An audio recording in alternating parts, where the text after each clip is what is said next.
already facing some technical issues on my end with the music not playing, but you know what?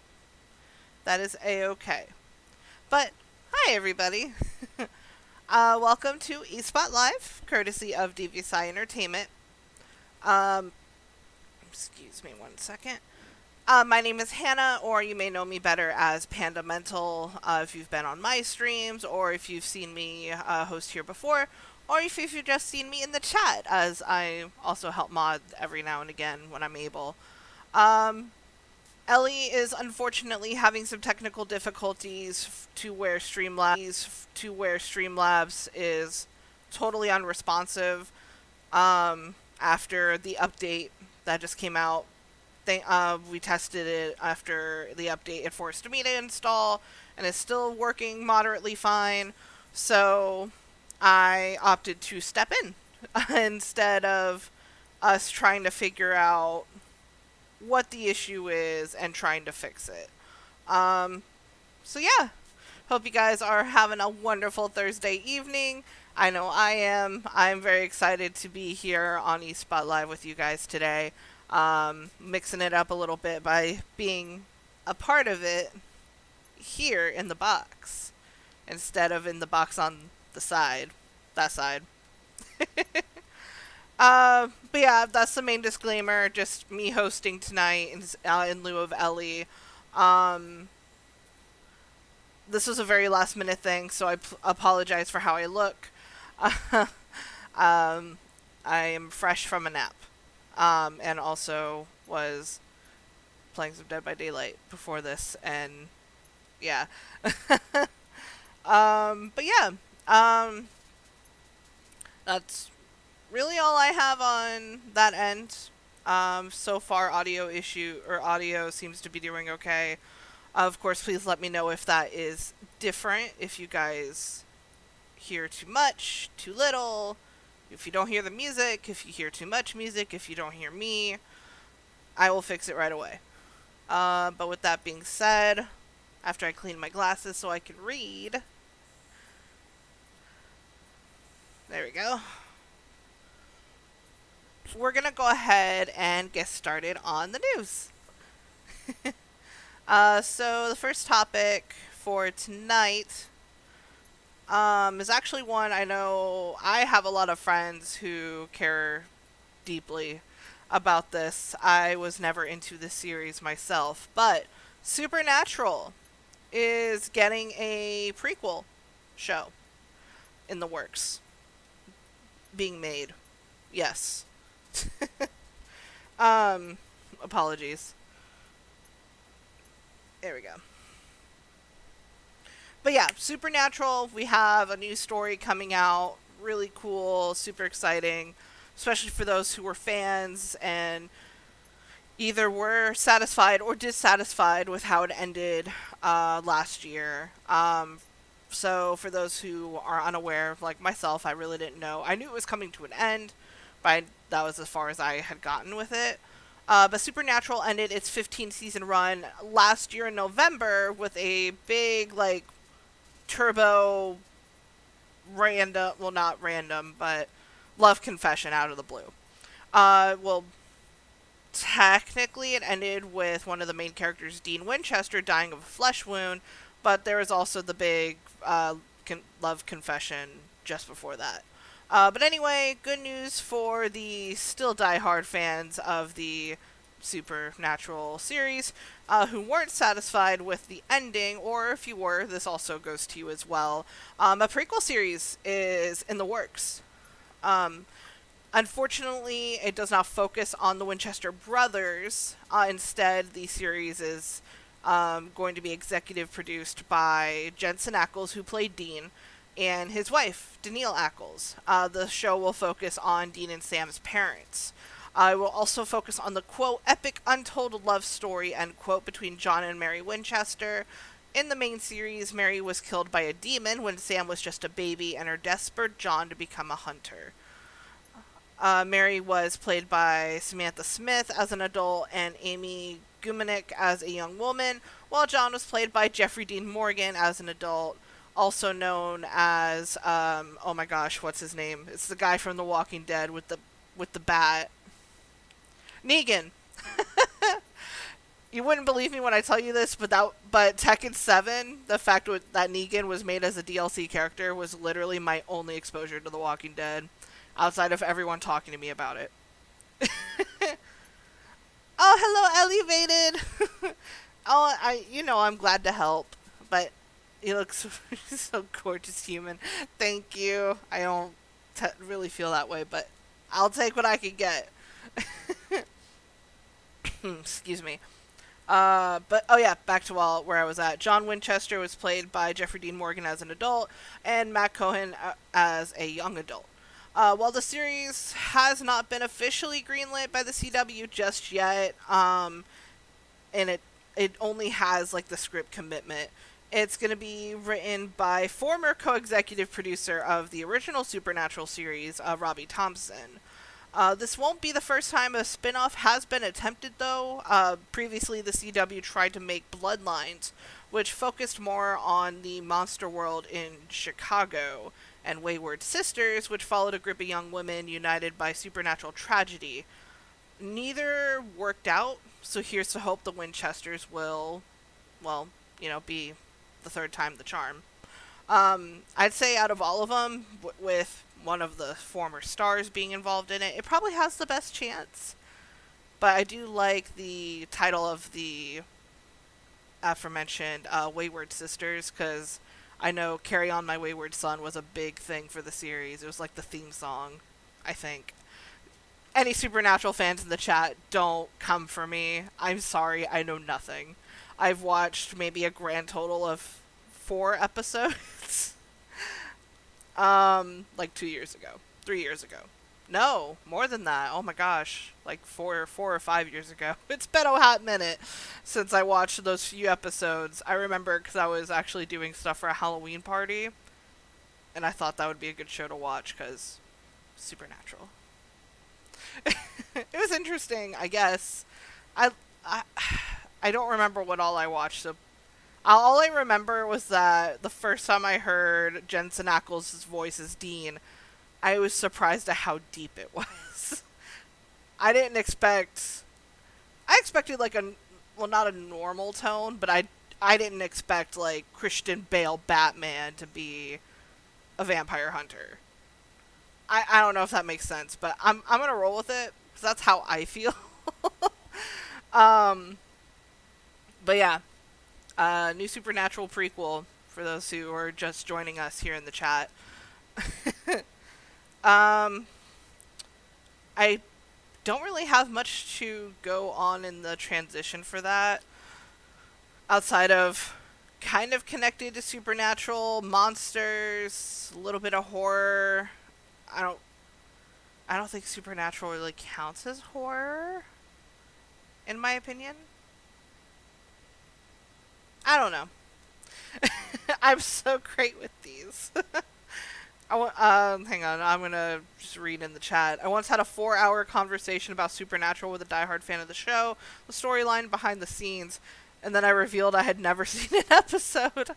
Actually, back when I was in like my senior year of high school and then early college, I was really on Tumblr like a lot. Tumblr was my exposure to Supernatural. Because like I had friends who loved the series, and I had friends who posted stuff about Supernatural, Sherlock, Doctor Who, which I think were like the big 3 series on Tumblr that everybody posted. And if you didn't post it, then you were probably on the indie artsy fartsy side of Tumblr, like posting a black and white picture of a lawn chair because you're so brooding and deep. Yes, I took that from Family Guy. But yeah, you learned a little something about my internet days. I used to frequent Tumblr before Yahoo got their claws in it. Woo. Really all I did was just repost stuff. I never actually, because I don't art much. But yeah. But anyway, I'm in a geek group on Facebook, so I stalk the show so I can understand the memes. That would make sense. I know I had a lot of memes and jokes connected to the series.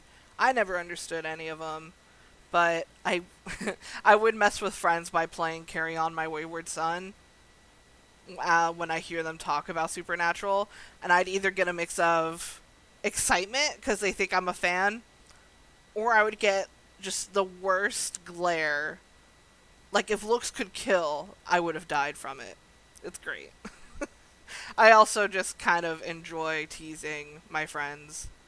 They know it's all good and fun. But anyway, getting back on track. So Konami and um, a studio called Bloober Team, if I remember correctly, they were the team behind Medium. They actually just signed a partnership to make new games for new and existing intellectual properties. Bleh, I can do this. IPs. If I just decided to stick with the acronym instead of sounding smart, trying to sound smart.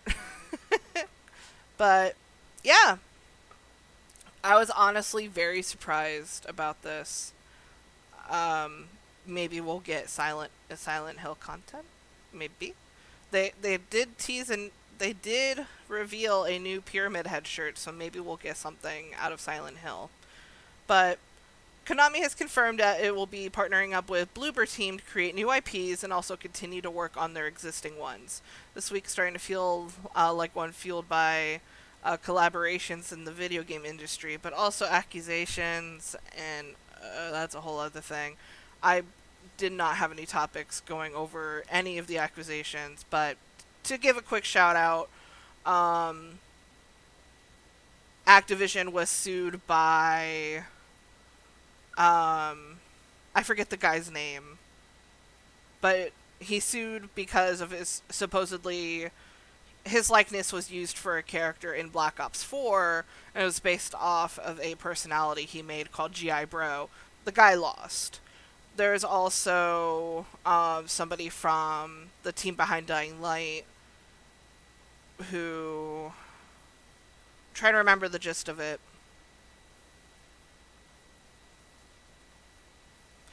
Long story short, it was essentially a he said, she said about relationship. I didn't realize IP stood for intellectual property, so many things make sense now. I didn't know this until about maybe 5 years ago. I was just like, I wonder what IP stands for, and I just never tried to guess. But anyway. 24 hours after PlayStation Studios acquired Housemarque, or Marquet if you're fancy, uh, and may have accidentally revealed it also now owns Bluepoint, Konami and Bloober Team had announced that they will be working together in the future. Konami revealed it will be working with the studio behind the Medium via a press release on Wednesday. Quote, "We are excited to work with Bloober Team and other highly regarded development partners to produce games from existing and new IPs," end quote. This was from a spokesperson from Konami. Our alliance with Bloober Team is one area where we are continuing to evolve our approach to game development. They added that Konami will continue to seek out opportunities with other developers as well as work on in-house projects. Which projects Konami and Bloober will be working on together is now down to little more than wild speculation and your imagination. However, news that the two of them will be teaming up to build on existing IP has fueled speculation that a new Silent Hill game is in the works. Back in February, Bloober Team's CEO Pieter, I'm going to say this wrong and I am so sorry, Fabiano? We're going to go with that. Told GameIndustry.biz that the studio is working on a horror IP with a well-known publisher. Pretty big of a hint. Quote, "I can't tell you who, and I can't tell you what the project is, but I'm pretty sure when people realize we're working on it, they will be very excited," end quote. That warranted some to understandably believe that Bloober was helping out with a new Silent Hill. Confirmation that the two are going to be working together on multiple projects, new and old, will have confirmed that speculation for some. While Bluebird teaming up with Konami leads credence to a new Silent Hill reboot rumor, previous rumors have suggested that Konami has already found its new tag team partner for this project. It's possible that both a remake and a sequel are in the works, and with the help of two different studios is required to make that happen. Whatever Konami and Bluebird have planned, odds are it will generate quite a lot of excitement considering both studios' previous work in the horror game genre. I am a bit of a pansy when it comes to horror games. I feel like I've made that clear in previous times I've stepped in. Um, I respect Silent Hill for what the series is. I wanted to play the medium because it seemed like a really cool concept, but I just never. I haven't gotten my hands on it yet. That may be something I'll do in the future, but who knows. But I did hear a lot of good things about it. It was especially good enough to where it was originally an Xbox Series exclusive, and now it's being put on the PlayStation 5. Like, it's breaking exclusivity to let more players experience it. So I think that's a pretty cool thing. So who knows what this could lead to? Maybe it's going to be a remake of Silent Hill. Maybe the original one with Cheryl. Maybe it's going to be a new Silent Hill. Maybe we'll have a new protagonist and a new set of monsters to give us nightmares. Either way, I already have a list of people in the back of my mind that would be super excited when this news officially comes out. And gonna go peek back to the chat with Ellie. I love me some lawsuits, and I don't do horror, so I feel that. Same, like, with Awoken, I got to help a little bit. I don't know, like, where it is in the game, or if it even stayed in the game, because I'm too scared to go look for it. But I did some little ghostly whispers. If you play Awoken Chapter 1 of Reverie, and you buy it on Steam at $29.99, keep in mind you also get the full release when we finish the game in November. But then you can also find me somewhere. And if you do, let me know where. Like, send me a clip, because I'm not going to find it myself. I'm too scared. I'll try again, but with all the lights on and not with headphones on. Transitioning from... I kind of like the transitions this time around. Like, I'm going from TV show about supernatural things to supernatural/horror/video game, and now I'm going down to video game/comic. I think I did a little better this time. I just don't have a way to, like, jump into them. But anyway, so I believe I've had Ellie cover this a couple times before. There's a Batman Fortnite comic out. I mean, if you play Fortnite, you already know about it. But in the latest issue, one of Batman's mission kind of goes sideways. And it's actually thanks to a familiar face in the DC universe, and one that Batman knows pretty well. And yeah, it's interesting. I've been kind of reading synopses of each of the issues, and they've kind of put this integration between Batman, Gotham, DC, and this world of Fortnite with... Honestly, they've taken something that doesn't have a lot of lore, at least in my eyes, and have given it a butt ton, and I kind of like it. But anyway, Batman's time in the world of Fortnite hasn't exactly been easy. When he initially entered the rift above Gotham that took him to the game's world island, he immediately lost both his ability to speak and all of his memories from before entering the rift. Then he had to deal with the world resetting every 22 minutes, and lost his one ally, Catwoman, for a time.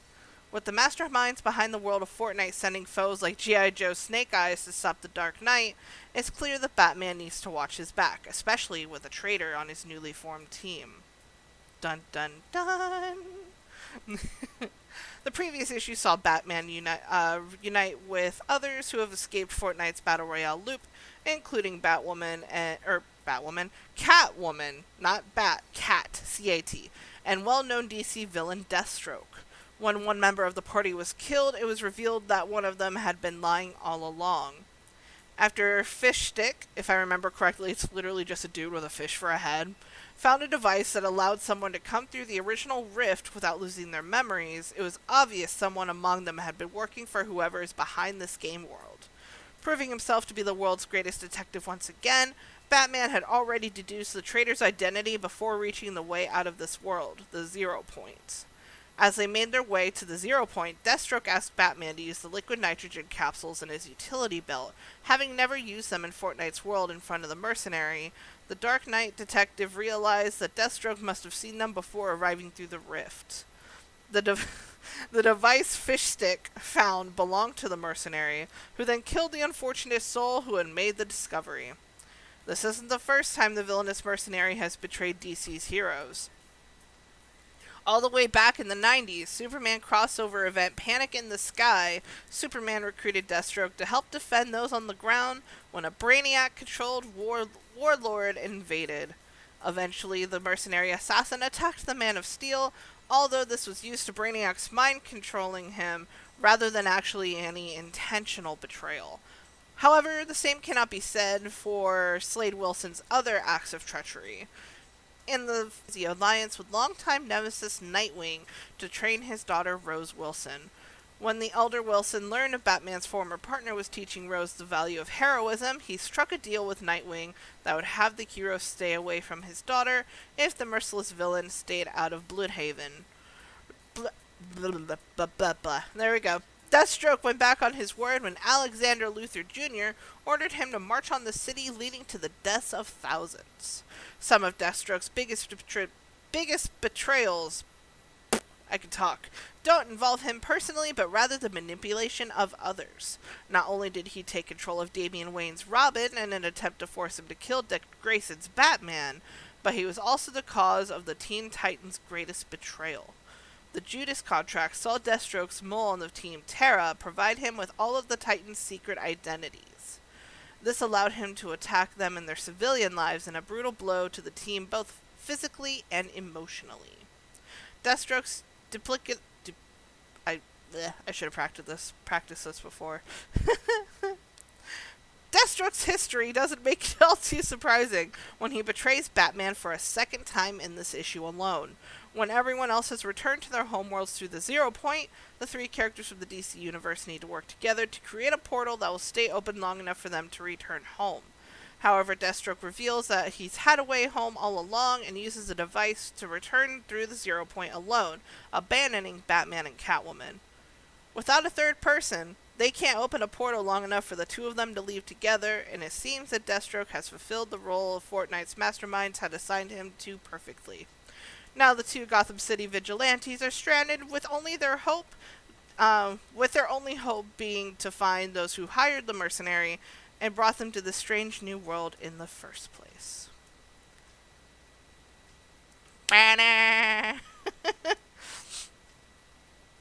So pretty much what we got out of this is this world of Fortnite's more of a mess than originally seen in the game. Probably messier than the Epic versus Apple lawsuits that were happening from last year to this year. And Deathstroke's a mess, according to Ellie in the chat, which I appreciate. Can't exactly fault you for not practicing when the app Oh, it's okay. I never practice anyway. Cough, cough. Oh, and then a whole new world. I probably shouldn't sing because Twitch will DMCA us. Not worth it. Speaking of music. Hang on, I need to hydrate.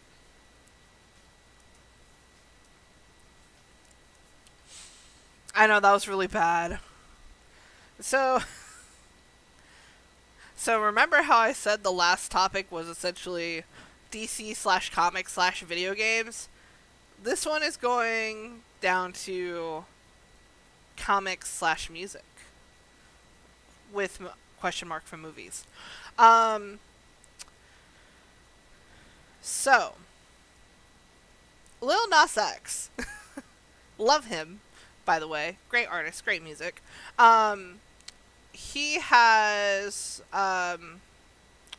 he has his debut album coming up, and he released a trailer for it in the style of the Marvel movies.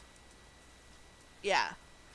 So, like, you know how, like, the Marvel movie intro would, like, flip through the comics, and as it's zooming out, and then it shows, like, the text? He pulled that, and it actually looked really cool, because it was him in different costumes and outfits, and all the videos he's done so far. So, Old Town Road, Sun Goes Down, Montero, Panini, Rodeo. It was really cool to watch. I loved it. But anyway, so Lil Nas X released a trailer for his upcoming debut album, as just mentioned, as an homage to the iconic Marvel intro that precedes every film in the MCU. The rapper is coming off a controversial performance of Montero, Call Me By Your Name, at this year's BET Awards. I loved it. I'm not hiding it. I'm sorry. I thought it was phenomenal. Anyway. After topping the charts in 2019 with Old Town Road and its subsequent remixes, Lil Nas X is prepping to drop his first full-length album.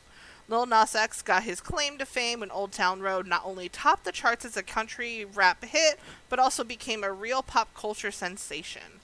He's released several remixes of the song, including the most popular version featuring Billy Ray Cyrus. Since his start, Lil Nas X has garnered a huge social media presence with more than 6 million Twitter followers and 16 million followers on TikTok. I will admit I follow him on both. And we got Jedi Roxy in the chat with the stinky cheese. Hello! Just to catch you up on what you missed, there's a Supernatural prequel in the works. Konami is teaming up with the team behind the Medium, hopefully for a new Silent Hill. And Batman gets betrayed again in the Fortnite Batman comic. The one we're on now is actually about Lil Nas X. He's getting ready to release his debut album and released a trailer for it. And going back to it, this year, I'm sure we've all heard the song. He released another chart topper called Montero, Call Me By Your Name. Love it. which generated controversy amongst many conservative commentators for its depiction of the rapper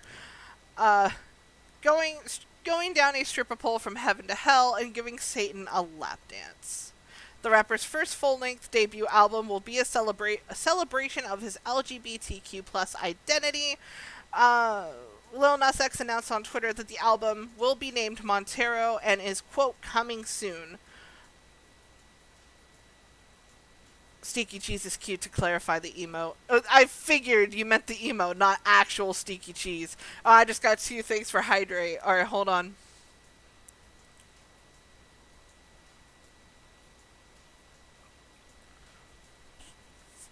There we go. Hydrate or dehydrate, chat. It's important. Ellie will tell you all the time. The acapella snippet from Montero slapped. Yes, it did! I listened to it so many times. I love the song. I love seeing choreography videos for it. That's been my jam lately. Just watching dancers and choreography. And, once with that song are so good. That or BTS songs. BTS has kind of taken over my music tastes all of a sudden.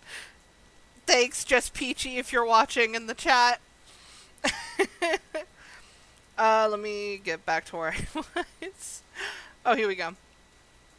Lil Nas X announced on Twitter that the album will be coming soon, and he used a inspired trailer to garner the hype.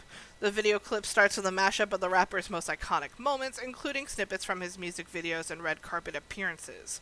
In the end, the words Montero the album appear in a classic Marvel font with the words coming soon written underneath it. Like most superheroes who make a grand entrance during Marvel's intros, Lil Nas X featured a clip of his steamy pole slide from the Montero Call Me By Your Name video that caused so much online buzz. It's a far cry from an intro centered around Iron Man or Thor, but the inspiration is clear as day. The clip is also teasing one of his upcoming singles from the album titled Industry Baby, which will be featured alongside Call Me By Your Name and his latest track, Sun Goes Down. That's another great one. I highly recommend listening to that. It's hard to believe that Lil Nas X is just getting around to releasing his debut album, considering his accomplishments in the music industry thus far. However, in 2021, the openly gay rapper shows that he's not going to let the haters stop him from making music about his experiences, even if it's not always family friendly. But the supersized trailer influenced by Marvel shows that the album is sure to be a big splash from the rapper as he introduces fans to the Montero cinematic universe. I like a new MCU. I get it.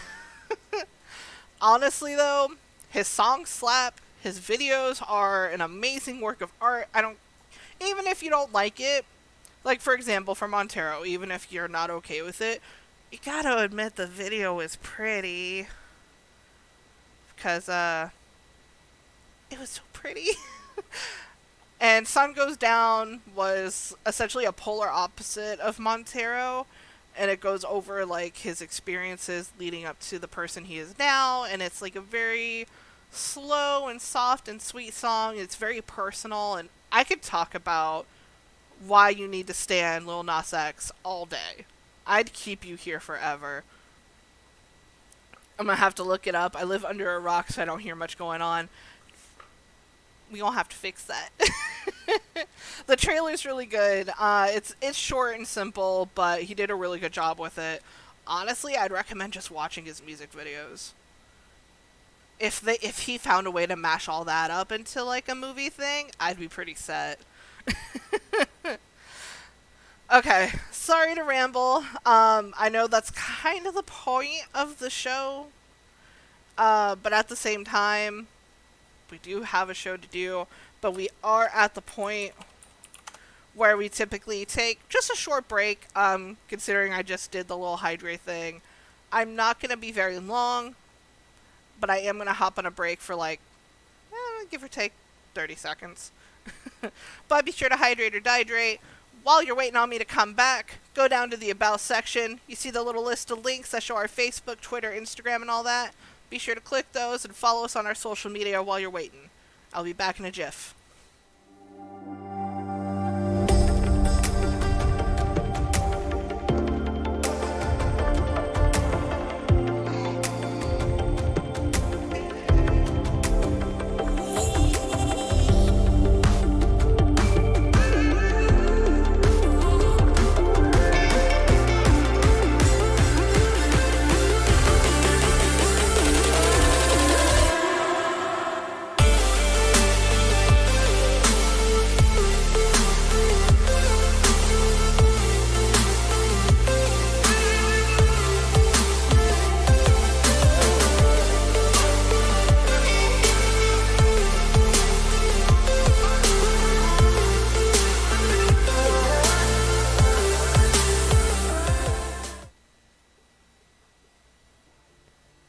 Professional streamer remembers to turn on their headset or their mic again after stepping away. But anyway, I was going to say I appreciate the mention of coffee. I'm honestly surprised that I didn't see chalky milk coming from you, Jedi Roxy. I guess that it falls down to me now. Oh, got another hydrate from Argent Guy. Totally didn't just do that a minute ago. During the break.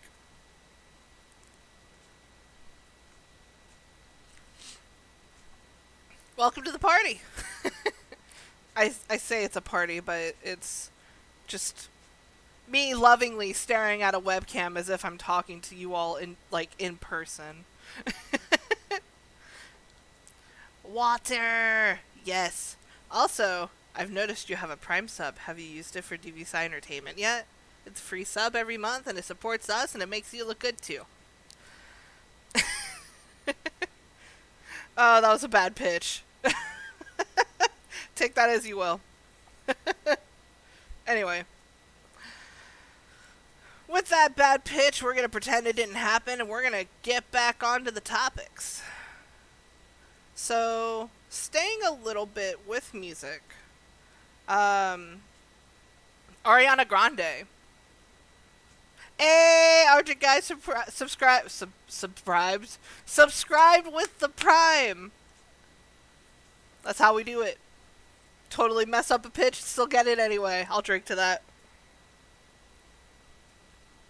Thank you for the subscription. Please enjoy your Rodney email, which you can now use in the chat anytime you want, even for our other streams, if you want to support our devious streamers down below, including myself.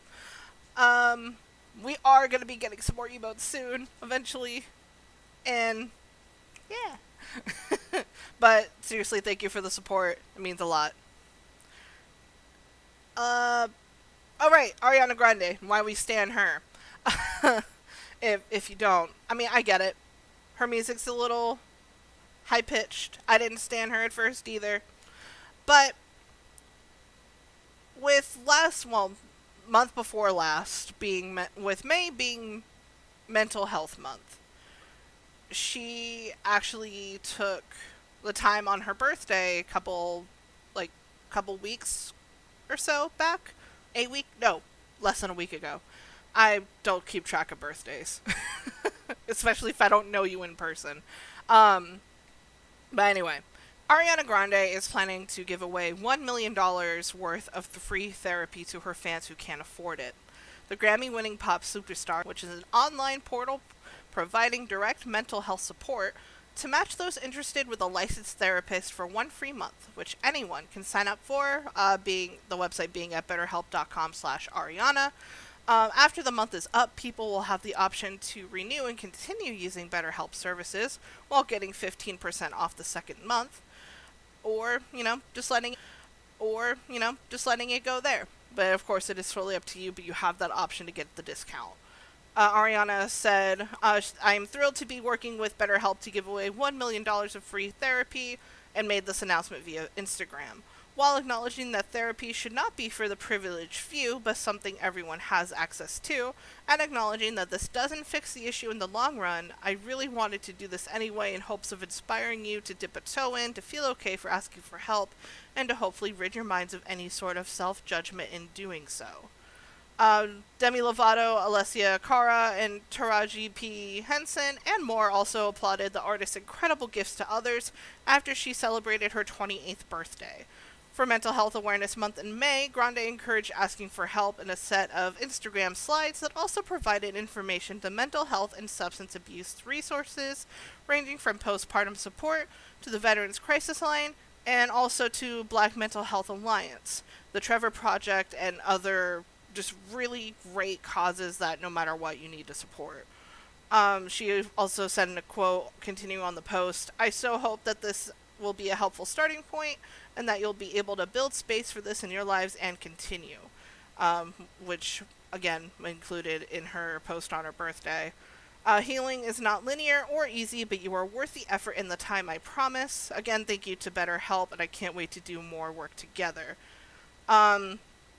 Another main reason she's doing this was back in June of 2018, back in May of 2017, she was at a concert in Manchester, England, and it was actually a really bad incident. The lowdown of it was there was a bombing attack or a gunner. Essentially, either way, it was a really bad incident and an attack. It killed 22 people and left nearly 1,000 people injured.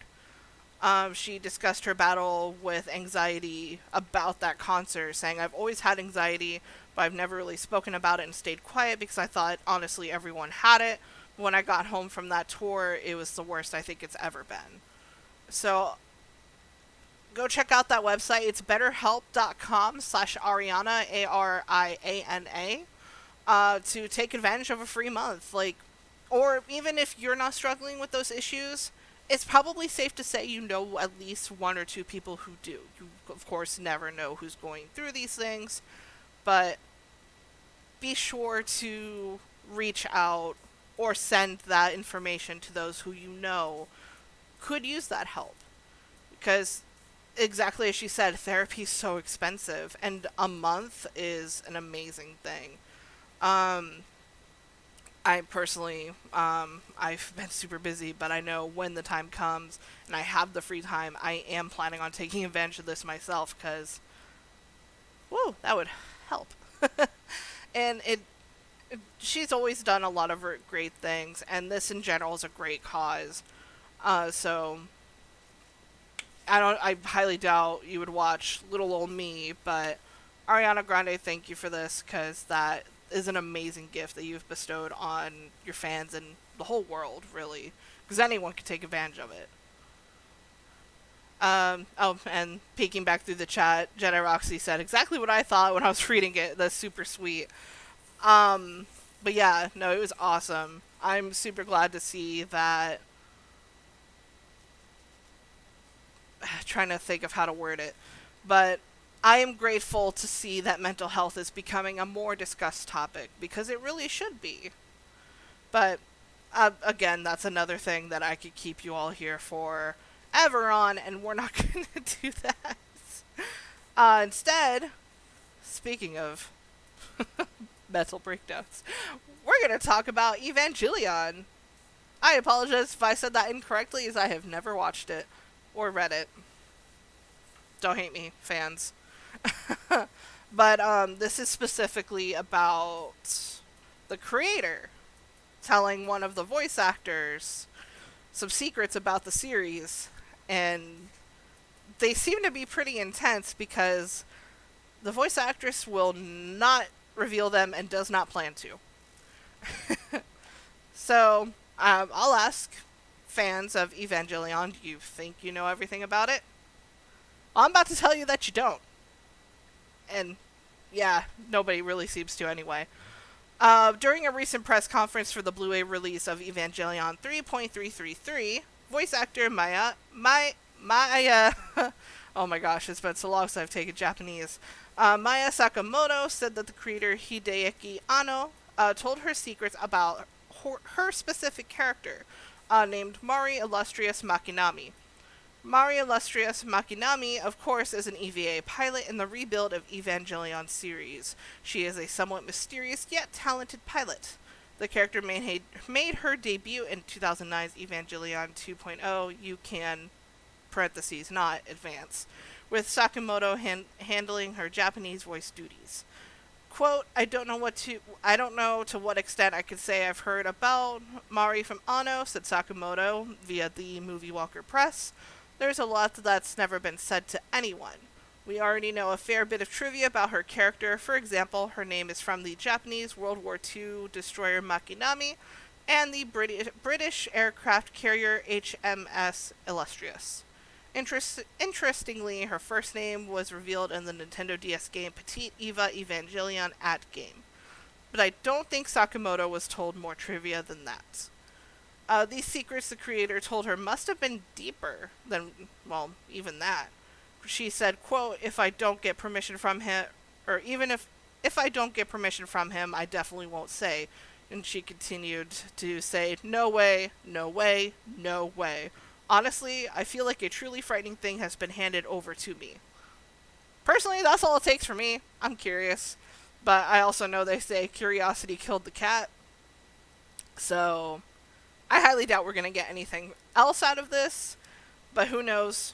Maybe we'll get more secrets later on down the road.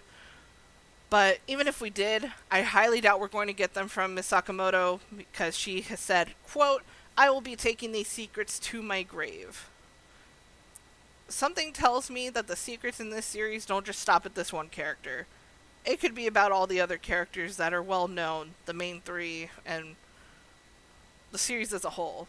Probably. Again, disclaimer, never watched, read, interacted with anything from that series in particular, because mech series aren't a big thing for me, but I know a lot of people who love the series, and who knows, maybe we'll get a little more info in the future, but it does not seem like something we're going to be getting anytime soon. So next, we're going to talk about EA again, because they can never seem to stay out of hot water. But this time, they dragged somebody else with them. Hi-Rez. Yeah, the studio for Smite. And I love when writers slash showrunners share secrets with specific people. I've always loved that concept. My favorite thing is that if the specific person like shares the secrets they were told and everybody else just goes, "Wait, is that true? I didn't know that." It makes the story genuine in a unique way. Absolutely. Maybe we'll see that with some of our projects. Cough, cough. But I won't say anything. But anyway, uh, with River, I actually don't know about River Song, personally. I feel like I'm the one living under a rock. Or Alan Rickman in Harry Potter. I have a friend who's a huge Potter head. Is that what they call themselves? Um, but yeah, just like you said, Ellie, he knew far more about Snape than anybody else. I the the brain words catch up. They're not catching up, but yeah. I always love little things like that. There's also another thing where old going back to the mention of Tumblr, an old post that I read where this person said, "I want to be a famous author and publish a story, but with multiple endings, but have the endings in different prints of the book." So that when people go and buy the book, they'll see some people will see like ending B while somebody else will see ending A, and then somebody else posts about ending C, and then confuse A and B the people who got A and B. Like I think that would be hilarious. I think Ellie knows what I'm talking about. But anyway, back to EA and all that. So, they're planning on a new platform for advertising. It could bring if it goes through, it could bring TV like advertising to mainstream console gaming. Again, this is this is already involved with EA and Hi-Rez, the team behind Smite. They're the main two that are involved in this right now. It could grow or it could stop. Who knows? But according to a report from Axios, the platform called Player One, that's WON1, has been designed by advertising company Simul Media and will allow advertisers to run advertising in console video games. In a method similar to some mobile games, Player One would give players a choice of watching a 15 or 30-second ad in exchange for perks and in-game items. However, the platform is targeting marketers more used to high-cost TV advertising. According to the report, Simul Media has already agreed deals with high-profile developers and publishers like EA and Hi-Rez, given their involvement being mentioned here. Data from Simul Media's research suggests that players will be willing to watch up to 10 adverts a day in order to obtain free or exclusive perks and or items. In-game ads are likely to be much cheaper for developers and publishers to integrate, compared to spending millions on large flashy ad campaigns. Apparently, whilst developers have already noticed the money-making potential of in-game advertising, they have generally stayed away from it in fear of causing issues with the overall game performance, as a, quote, clunky ad experience would mess with user engagement, end quote, which I highly agree. However, the platform allows developers to code adverts into their games, allowing users to select which ads they want to engage with. In-game advertising has been a staple of the business models for many free-to-play mobile games for years. At this point, though, it has never come to console in the big way as it has for mobile devices. There have been occasions where large publishers, like EA, have previously included in-game ads for sports games like UFC 4. That sound familiar? It probably does, because I had Ellie cover that when it happened. I want to say when that happened last year. But yeah, essentially where, like, in between the matches, EA would sneak in ads for, like, actual UFC fights and or like products while the game was loading, and the ads were unskippable because the game was loading. But and of course, following a public outcry, they had repeatedly backed down and taken them down, Yeah, put them back up again, and then only had them taken down again. If this platform is implemented, however, it can mean that in-game advertising becomes the norm for console gaming as it has on mobile. Whilst there has been no further information revealed about what games EA might be considering using this technology for, their track record would suggest that they would start with sports games, sticking with UFC and probably also FIFA and Madden. Not surprised. But anyway, the inclusion of Smite developer Hi-Rez Studio as a partner suggests that the free-to-play MOBAs free-to-play MOBAs are likely to utilize this platform as well. Smite has been used to test the viability of the Player One system, and it has revealed that players are significantly more likely to spend money on in-game items if they have been shown ads that give them access to other perks and items. EA just can't seem to keep themselves out of hot water. If this goes the way it is. Who knows about Hi-Rez? I tried finding out, actually, just to try and add to things before the show. I didn't see any feedback regarding if people were okay with it or not with Smite. So if you play Smite and you've seen these ads, let me know in the chat. Are you cool with it? Are you not? Because as I play mobile games every now and again, and yeah, the ads will come up. Yeah, they're annoying as hell because it happens every time I'm doing something. But typically they're skippable within like 2 seconds. So I'm not terribly bothered. But it doesn't, and depending on the game, it doesn't usually make me want to spend money unless it's something I want. Like, the games I have on my phone currently are ones I do not plan on, I would not spend money on. That's just the thing for me. But with EA, this is just another thing that they're probably just dunking their feet in hot water in again, or in for, other than their controversial business practices from last year going into this year alone, such as reportedly letting FIFA Ultimate Team players look inside loot boxes to tempt them into purchasing them.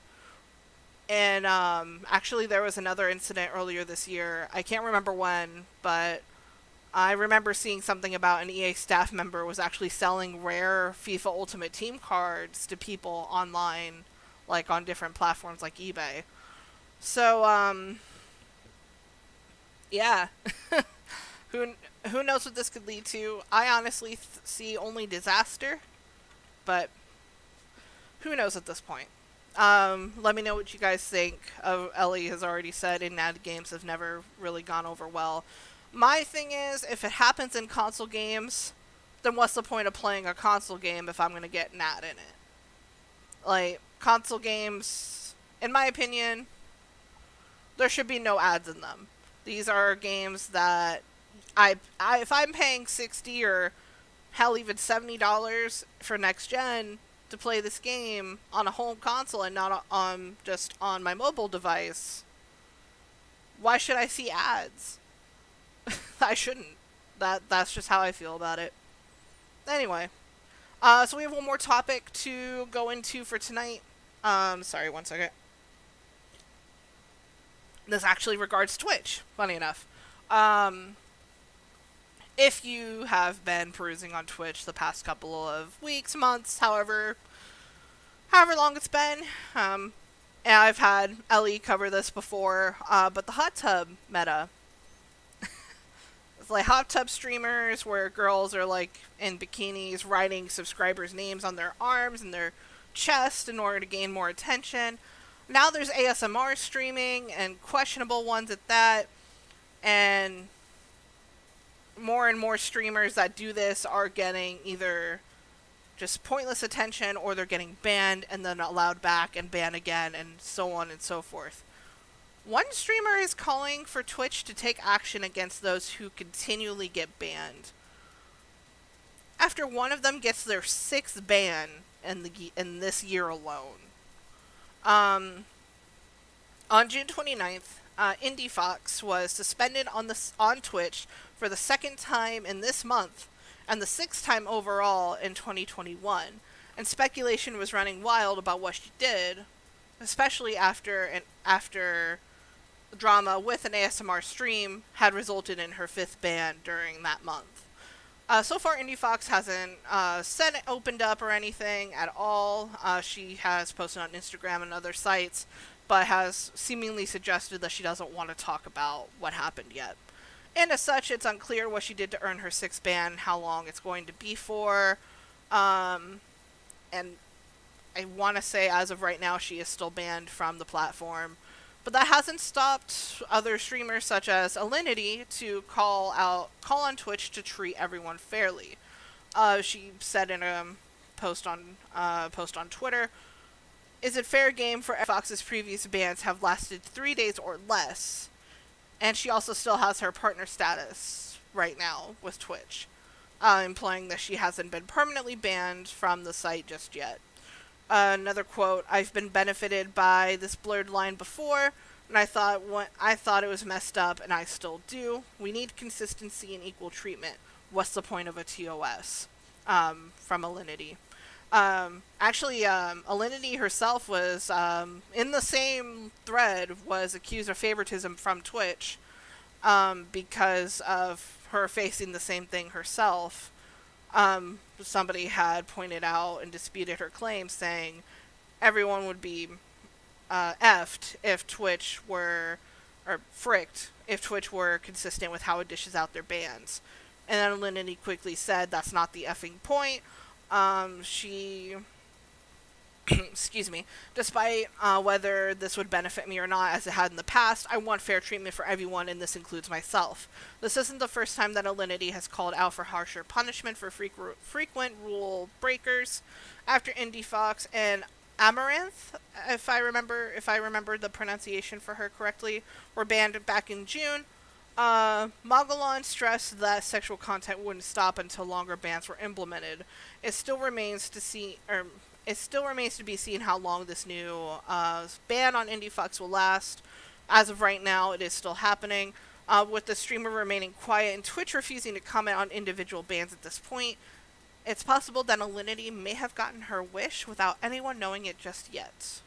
But that's a whole other debate and debacle we could go into regarding Twitch and the terms of service, especially because I've seen streamers get canned for using music, even if it was their first time, and because usually they do the 3 strikes and you're out for DMCA.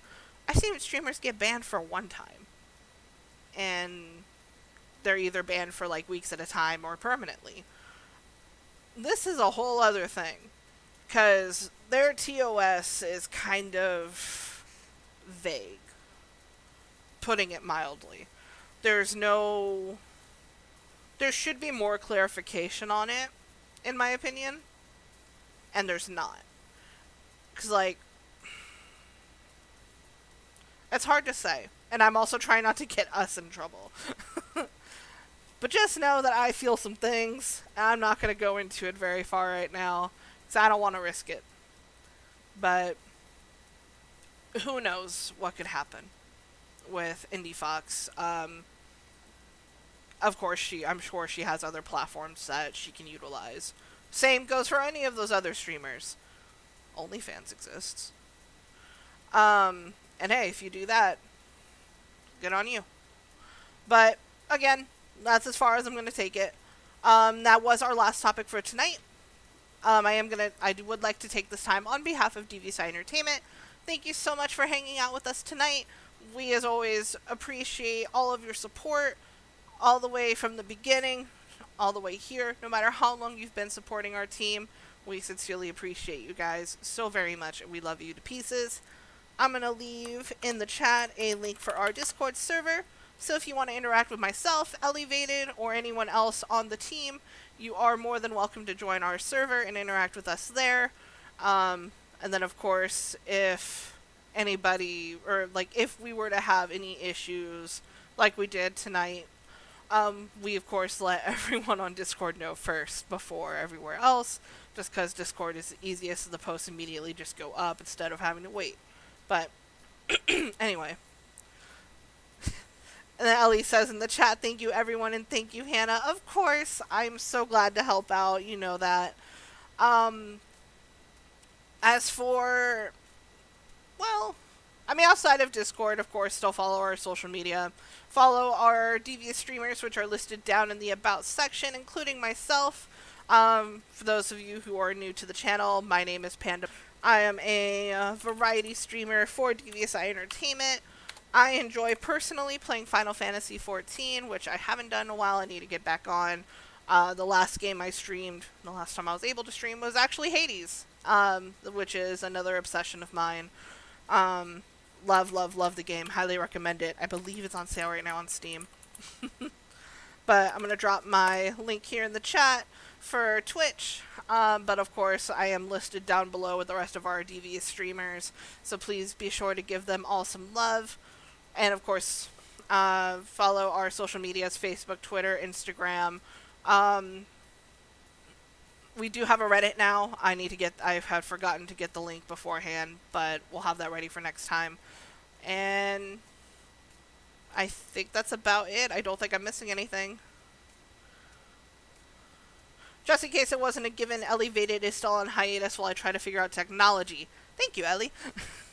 But follow her anyway. Because she's usually hosting. I'm just stepping in for tonight because technology is wonderful. But, yeah. Thank you guys so much for hanging out with me tonight. I am Hannah, aka Pendamental. I appreciate you guys chatting with me tonight. You will see either myself or Ellie on the screen, and then the other in the chat, of course, on Monday. eSpot Lives every Monday and Thursday night at 9 p.m. Eastern, 6 p.m. Pacific. We are going to be making some changes to the show now with it being summer. And of course, just why not? Just because we can. It's our show. But if there's anything you would love to suggest, being like, I don't know, having both of us host together, if you think this is too late and you want a different time, anything like that, please feel free to let us know on the Discord. That will be something we're going to be working on the next coming couple of weeks. And yeah, that's really about it. So again, thank you guys so much for watching. Ellie and I will, one way or another, see you here on Monday at 9 p.m. So love yourself, love others, love everyone in the world around you, but most importantly, stay devious. I hope you guys have a wonderful rest of your night, and we'll see you on Monday. Peace.